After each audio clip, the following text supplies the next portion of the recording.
এই যে আমার ঢং করা কমপ্লিট, এবার বেরো। হ্যালো এভরিওয়ান, আমরা যাচ্ছি এখন ছোট্ট নিউ মার্কেটে। দেখা যাক কী কী কিনতে পারি।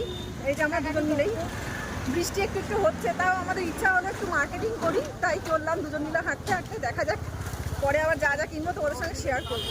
এই যে বিরিয়ানির দোকান, একটু আসি বিরিয়ানি কিনি, টাকা তুই। তো এই যে আমরা পৌঁছেই গেছি মার্কেটে। তো এটা কোনো নিউ মার্কেট নয়, হ্যাঁ সবার ড্রেস আপ দেখে মোটামুটি তোমরা সবাই বুঝতেই পারছো এটা একটা মুসলিম এরিয়া। আমাদের বাড়ির কাছাকাছি একটা তপসিয়ায় এই মার্কেটটা আছে। মার্কেটটার নাম হলো কোহিনুর মার্কেট। তো সেদিনে হঠাৎ করেই আমাদের প্ল্যান হলো যাই মার্কেটে একটু কিছু কেনাকাটা করে নিয়ে আসি। তো দুজনেই ওই জন্য বেরিয়ে পড়লাম।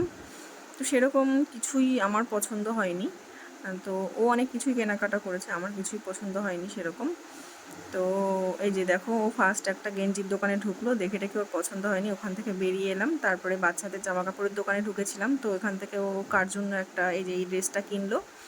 তো তারপরে আবার ব্যাগ কিনলো একটা। তো যাই হোক, এরপরে ফিরবো, আর কিছু কেনাকাটা করবো না। এই যে বাইপাসে আবার সিগন্যাল করেছিল, ওইখানেও কিছুক্ষণ দাঁড়িয়েছিলাম, তারপরে অবশেষে পার হয়ে ফিরছি। এই যে দেখো ওর হাতে ঝোলাগুলো দেখেই বুঝতে পারছো যে ও অনেক কিছু কেনাকাটা করেছে, কিন্তু আমার হাত ফাঁকা, আমি কিছুই কিনিনি। ছিলাম বাড়িতে। তো আমার এই ব্লগগুলো তোমাদের কেমন লাগছে তোমরা অবশ্যই কমেন্টের মাধ্যমে জানিও। যদি ভালো লাগে লাইক, কমেন্ট অ্যান্ড শেয়ার করো। Thank you so much everyone.